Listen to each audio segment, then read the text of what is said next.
on 105.9 FM and streaming worldwide on the WMAL app. O'Connor and Company.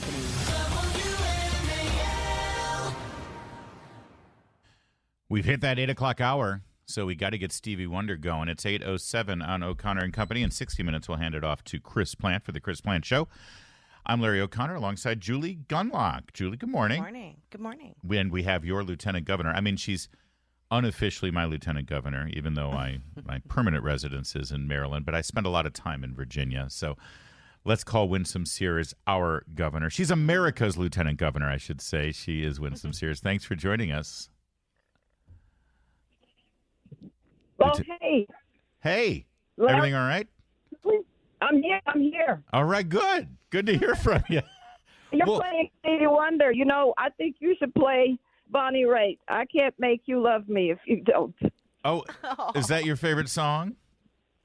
Well, I'm looking at all of these bills that they're killing, and that's a parrot. You know, it's like... Yeah. So you're bringing it really right back to bill. crossover day here. Yeah, this is a busy day for you as you try to be the ringleader there in the state Senate. What's going to happen? Well, I'm watching it just like you are, and I just can't believe some of the stuff that's getting through. I can't believe some of the stuff that they're not even hearing. You know, the Democrats are fully in charge of the legislature, and there's Republicans that are not even going to get their bills heard. I mean, the courtesy of that is not even being extended to them. That means the people that these Republicans represent, their votes don't matter. Whatever he thinks will be helpful to your part of Virginia will not be heard. Don't worry about it. That's, you know, we just got to have some kind of respect. And that's why I'm thinking it's the Bonnie Raitt thing. You know, I can't make you love me if you don't. It's incredibly insulting. I mean, it's not like they have this dominant super majority. They barely have a majority in the Senate. And you would think we hear about, you know, bipartisanship and comedy and trying to, you know, reach across the aisle and work to get things done. And they're not even allowing these Republican bills to have a hearing? Well, yeah. I mean, it was what was done in 2020 when the Democrats had full control of the governor's mansion, the attorney general, the lieutenant governor, the House, and the Senate. They went to town, and they, you know, it's tough. You don't like us? Tough. We're in charge now. I don't think that's the way to be, and I hope that we can find more common ground when the bills come over. But let me tell you, the things that are getting through, it's just amazing to me. For example, you know, we're trying to increase penalties for human trafficking, and we had Democrats who voted against that, and yet they would allow that second look bill, which would allow, about 600 people convicted now to have of abduction, to have their sentences reviewed under a bill that they just passed. Listen, that's why I'm telling you. Yeah. I'm telling you. It doesn't make sense. We're trying to empower our children by, you know, not, you know, keep on building bright, shiny buildings in schools and all that when the money should just follow the child. Let the mom and the dad, the guardians decide how to educate their children. And yet we just passed a bill out of the Senate that would use your Virginians' taxpayer dollars to pay for health insurance for children of illegal immigrants who were not even born here. We've got to take care of our children here. I'm not saying anything against, you know, children. I'm just saying just doesn't make sense. Well, and it's funny. I don't remember them running in November saying, you know, give us the majority in the Senate and the House of Delegates, and we'll make sure that illegal immigrants get Virginia tax dollars to pay for their health care. They never run on things like that, right? And then they get in there, and this is the kind of stuff they push through. We have also wanted to increase penalties for crimes that are committed with guns. Now, you would think that would be a wonderful thing, right? No. They killed that. The Democrats killed that. But guess what? They want to penalize lawful gun owners if they don't store their gun in a certain way, if they, you know, have multiple guns or something like that. It doesn't make any sense. Well, in the same vein of not making ways to work together. Not making any sense is the Democrats killed Sage's Law. I know this is something you care deeply about, but the Democrats just acted absolutely despicably. They wouldn't even let Sage's mother. They kept shifting the date of the hearing and the committee hearings, and then they wouldn't even let her speak about the importance of this bill, which would simply tell public schools that they can't keep secrets from parents. What is the future of Sage's law? Well, the only way to get Sage's law through is to have a Republican majority of some kind again, because otherwise this is never going to pass. We tried to get it when Republicans controlled half of the legislature. It didn't go through. Now we're trying to get it to go through when we don't control any of the legislature. It's not going through. You've got to, if you want different, you've got to vote differently. That's just the way it is. You know, we're trying to protect women in sports, right? So we're talking about women breaking the glass ceiling, except that we seem to be building it back up. The glass ceiling that our grandmothers, our mothers, you know, my generation now, we've broken all that. But now we're building it back up, and we're saying if you're a biological man, you can enter in competition against a biological female. So you know what's happening. Women, you can forget our girl children really getting on first place on the podium. And in fact, in some sports, they are now in third place because biological men are in number one and number two. We tried to get a bill through that said, let's have co-ed sports. We can have co-ed, we can have female sports, we can have male sports. No, they killed that. Killed it. Well, and in some cases, those girls aren't even making it on the team because their place that should be theirs is being given to a biological man. We're speaking with Winsome Sears, Lieutenant Governor of Virginia. It's crossover day, talking about some of the legislation here and the attempts of Democrats to block anything good coming from the Republicans. Governor Youngkin over the weekend, your friend, your running mate, he gave a speech at the mock convention. Here's a little taste of it. Today's progressive Democratic Party does not believe in, nor do they want, a strong America. An America with no rivals. They are content to concede, to compromise away, to abandon the very foundations that have made America exceptional. This was a speech that was applauded by Republicans across the country and many moderates and independents as well. And it sounded like a national speech, Lieutenant Governor Sears. Democrats know that this is his he's about to enter his final year as governor. They want to stop his career from progressing. They want to stop you and your career as well. How much of this resistance and how much of what you're seeing right now is really more about the politics of personal discretion, trying to stop yours and Governor Youngkin's careers from advancing? Well, they have said as much that they haven't said as much. They have been outright in saying they are going to stop him at every turn. They're going to be a brick wall. That's what they said at our inauguration, and they've continued to say that. And now that they have the legislature, both houses, they are showing us what they really mean. And it's unfortunate. I really wish we could work together. But, you know, and that was in regards to the stadium bill as well. Yes. It's still on track because I know that in the Senate it wasn't even docketed, but in the House, Don Scott, our new speaker, our historic speaker, has said that he sees Governor Youngkin's words as, it's a speech and that we're all making speeches, but we're talking about 30,000 jobs. Yeah. We're talking about billions of dollars added to our tax base so that we can do all the wonderful things that, we know are necessary, the good roads, the good schools, et cetera, et cetera.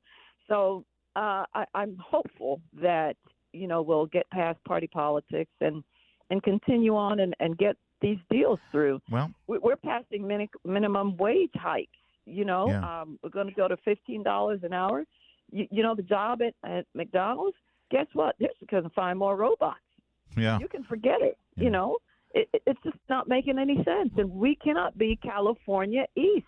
I know you want to work with them, and I think it's a great attempt. I know Governor Youngkin wants to work with them, but if they fight you, the bad news for them is that you're a fighter, and you're going to fight right back, Winsome Sears. So either way, we appreciate the valiant effort that you're putting forth down there in Richmond, and keep up the good work for us. We really appreciate it up here.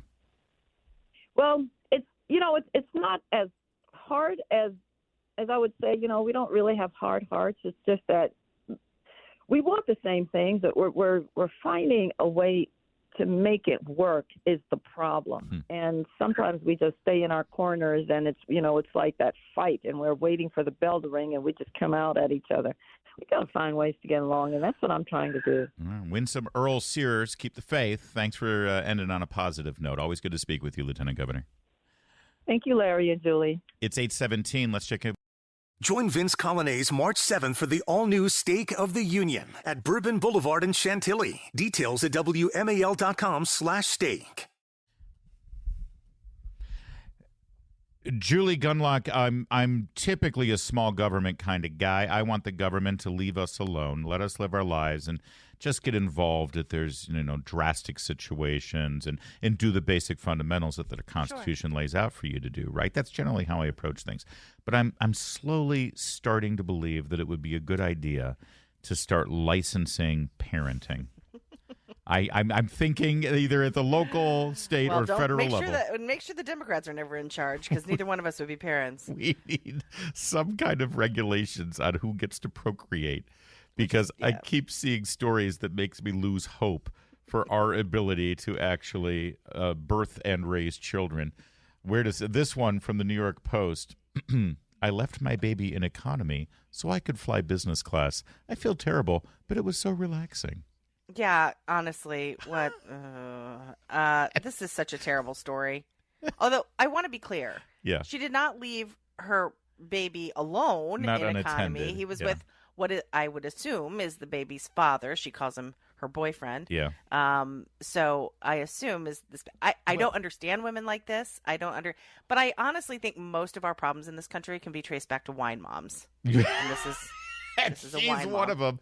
Yeah. And they're all white and blonde and look kind of severe, and they all vote the same way. Not to stereotype or anything, but you raised it.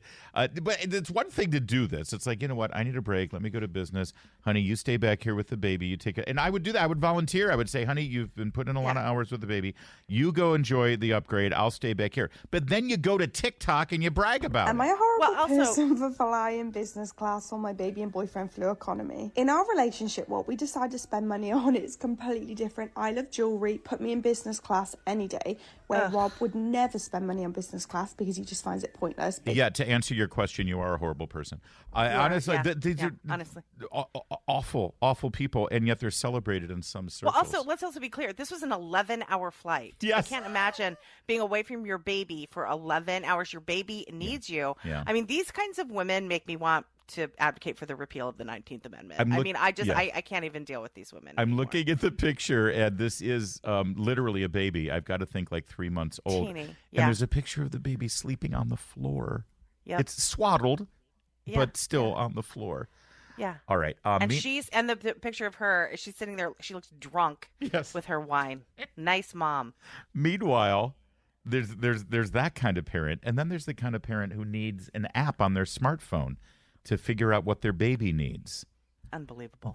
Apparently, this app claims that it can translate the baby's cries and tell you exactly what the baby is needing and asking for. This is something that you should intuitively know. Now, look, there are fussy babies, and there's colic, and there's, they get indigestion, they need to fart, and they can't figure out which muscle, I mean, babies can be fussy, and you can't really figure it out. But the idea that there's an app to translate this stuff, don't use this. No, learn how your baby is reacting to things. Understand your baby. Watch your baby.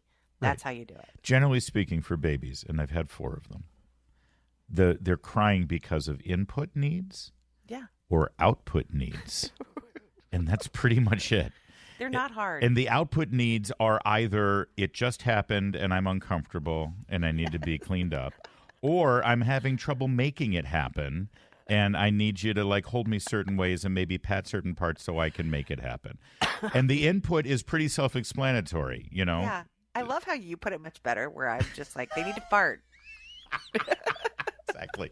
I'm trying to class up the joint here, Gunlock. WMAL-FM, Woodbridge, Washington, a Cumulus media station. Making sense of the news. News Talk 105.9. News now. Now. On 105.9 FM and streaming worldwide on the WMAL app. O'Connor and Company. 8:37 now. In 30 minutes, we'll hand it off to Christopher Plant. They should change that name. It should be the Christopher Plant Show. It'll make it a little snazzier, a little classier, a little more formal. You know, he's doing just fine. Okay. I mean, fine. Just go be part of his show then. A little planting company. I read between the lines there, Julia. It's hard not to take that personally. Oh, dear. You know, we have very fragile egos in this business. Chris is doing just fine. He's the best.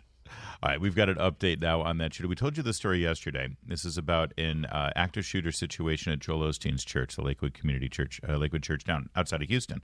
And I said, you're not going to hear anything about this story because this was a crazed maniac with a rifle, went in, tried to kill as many people as possible, and 2 off-duty police officers who were armed shot her dead and prevented a tragedy from happening. Yeah. And that's why you won't hear anything about it. That's right. Because this was not a gun-free zone. And because there were trained professionals who knew how to use a firearm and prevent a horrible situation from happening. And guess what? That only a few of these need to happen on a regular basis, either at churches, schools, other so-called, soft targets, for these crazed maniacs to actually stop before they do this and say, oh, you know what? Maybe this isn't a good idea. Maybe I'm not going to get anything done. And then these things will stop. That's the beginning, middle, and end of it. Multiple cases of, the NRA, for instance, is really good about tracking this stuff, is, the good guys with a gun stopping the bad guys with a gun, and they want to deny. We can all pretend that doesn't happen, but it does happen. And if the media paid more attention, actually highlighted this, celebrated the heroes here, put that, they go over the manifestos and they talk to the family members of the crazed murderers, and the picture and the name of the murderer is put forth all over the place when there's a mass shooting. How about celebrating these heroes? Put their stories out there, and then the next crazed maniac will be, oh, you know what, maybe I won't. Or how about these examples affecting policy? We put a gun-free zone sticker on the outside of a school and are shocked that doesn't stop school shootings. Exactly. What's going to stop a shooting more? Saying this is a gun-free zone, or saying there are armed trained teachers, professionals in this building? Yes. All right. So that's a big reason why you didn't hear much about this story. But now we've learned even more about why you haven't heard much about this story. The suspect, we still call them the suspect, the shooter, her name is Genesee Moreno. Genesee Moreno is originally from El Salvador, so this is an immigrant. Genesee Moreno, a woman and apparently mother of this 5-year-old child that she used as a human shield, despicable human being. This child is still in intensive care in the hospital. Not only had a lengthy criminal record, but the rifle that she was using, an AR-15, had a message written on it that said "Free Palestine." That's right. Now, later investigators said that it just said Palestine, not Free Palestine. But again, either way, that's obviously a political message. Yeah. Although I've seen some news outlets say, the Palestine was inscribed on the side of the gun. We may never know the motive. Right. Of this but murderer. That's not all we know about Oh, her. no, there's not. So I'm building up to it. Yes. And also it turns out that this El Salvadoran immigrant with a Free Palestine message on the gun and a lengthy crime record also recently, very often, went by the name Jeffrey. Now, I'm told that we can't leap to the conclusion that this is a transgender person or a person suffering from, I shouldn't say suffering, dealing with gender dysphoria or is in some way identifying as gender fluid, because we don't have the facts or evidence. All we know is that Genesee, the woman, wanted to be called Jeffrey. And was taking testosterone. Oh, do we know that? So I haven't seen that part of it. There you go. Yeah, but that doesn't mean that she was transgender or anything. Right. And by the way, just so you know, when we're using the pronoun she, because this is a person who was born as a woman. It's confusing.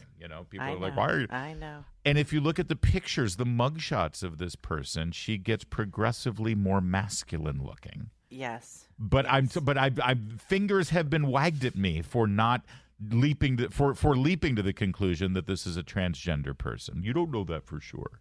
Okay. No, this was I believe that there's evidence that she identified as transgender and was taking testosterone. And testosterone does mess with your mind. Make you a little more aggressive.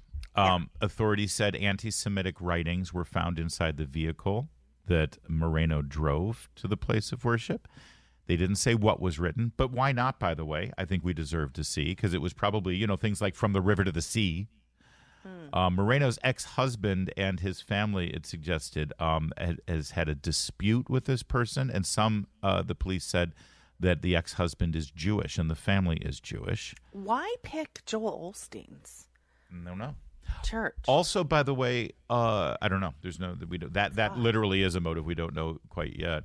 Also, by the way, there's some question as to whether Moreno entered the country legally or not. There you go. And is in fact even a legal citizen, although it is to be noted that she voted. Really? So I wonder for who. That's another fascinating wrinkle here as well. So let me just unpack this, because, again, you haven't heard this story. I assure you CNN has not done wall-to-wall coverage or have done dramatic. No. So mass shooting attempt, walked into a church, started firing with a AR-15 with Free Palestine or just Palestine written on the side of the gun, anti-Semitic pro-Hamas writings in the car that she drove, recently goes by the name of Jeffrey, and was taking testosterone, an indication of transitioning her gender to male, and was stopped cold dead in her tracks by two good guys with guns. And the story vanishes. Julie, happy Valentine's Day. Happy Valentine's Day, Larry. It's tomorrow, and I know that a lot of people just now panicked when they heard me say that. You've got 24 hours, guys. Make sure you get it right. 24 hours to get your can opener. Well, I wasn't going to mention. I figure your husband is awake now. Or his word already traveled to him that we mentioned this earlier. Mm-hmm. Yeah. Julie's loving husband, a great guy. Obviously, honestly, a saint to put up with you. For your birthday over the weekend, he got you a can opener. Yes, he did. That is a true story. It's a high-end And he can wrapped opener. it. He wrapped it.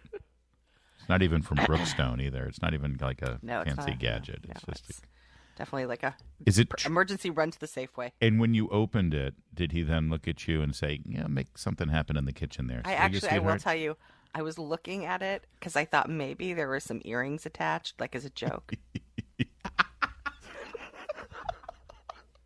Like a tennis bracelet dangling from it. Instead, you just said, well, I'll use this to open the dog food I'll be serving you for the next 3 weeks, since you will be living in the doghouse. In his defense, he did make me a little cake. There you go. Just very sweet. Very sweet. All right. Sweet. So there you go. So do it right. Don't get a can opener. He's going to kill me. Here's why this doesn't make sense. Because, see, again, you don't get the male perspective enough. Okay? So can I just let you know, if you got him a snowblower, he'd be thrilled. Of course. If you got him like a Craftsman tool set, he'd be thrilled. Right. If you right. So so he's thinking in those terms. It's like, okay, I'd be thrilled if she got me tools for fixing things around the house. I'll get her a tool to fix a meal in the kitchen. It was an incredibly stupid decision. Incredibly stupid. It's very nice that you're trying to cover for him. I know you like Darren, but I'm just saying. Not his best moment. All right. Not his best moment. But it will provide me an opportunity to make fun of him for the next 20 years. So it's fine. And me too, actually. I'll be glomming right onto that. Right, exactly. Ridicule and mockery. So you know how the left ruins everything. Liberals ruin everything. And now they're ruining Valentine's Day. They've already tried to ruin Valentine's Day by killing any heterosexual norms and basic male-female relationships. And good Lord, you can't even call it Saint Valentine's Day, because good luck looking up what Saint Valentine went through. But now here's the latest. This is an op-ed in the Washington Post. Why giving roses on Valentine's Day or any day is a really bad idea. Good God. Yeah, the environmental police are at it again and now telling you that you should not give roses or any flowers because they're the most damaging to the climate. Good grief. Fresh flowers, a $34 billion global industry with a massive carbon footprint. hold on. This is literal. I mean, they tell you don't cut down the trees in the rainforest because it's, because we need them. They're the planet's lungs, right? That's what they always used to say. And now we've got people deliberately growing flowers, and they say, oh, you can't do that. That's bad for the environment. We import a lot of flowers from developing nations. Colombia and Ecuador. I wonder how they would feel about these pampered green activists in America calling for the destruction of their industry in these developing nations. Let me just say, Colombia and Ecuador are actually the countries that export the most cut flowers to America, mostly these beautiful, the really long stem roses. Yeah. And if we stop doing that, and if we say, no, Colombia and Ecuador, we don't want your roses anymore, I assure you that the people in those countries will find something else to grow. That's right. And the things that they will grow will be somewhat damaging to our culture and community. It never ends. They've been known to grow certain agricultural products that we ended up having to, wage a war against. So perhaps we should be happy that they're not growing coca leaves anymore and they're just growing roses. But no. The Washington... The fun stealers the will... fun police, yes. They're the worst. Take away all the joy. Could be worse, though. They could have gotten their girlfriend or wife a can opener. Oh, that's worse. Listen and must watch. That's Chris Plant talking there because he's about ready to go on. He didn't hear all of it. They didn't. Nobody warned me. It's fine. Yeah, I'm sorry. I had no warning because I didn't have the monitor playing in the studio. I could hear in my ear. You could not hear, and I apologize. There's I'm doing no buzzer or anything. Anything I can. To subvert you and undermine your ability. I appreciate that to professionally broadcast. Does your AR-15 say Palestine on the shoulder stock? I thought they all came that way. I know there's a manufacturer. It's a new brand name. Yeah, the Free Palestine Edition AR-15 that the Democrats are so fond of. Yeah. Especially the cross-dressing, very severely mentally ill Democrats, which I know doesn't narrow it down much. Why doesn't this story get more coverage? It's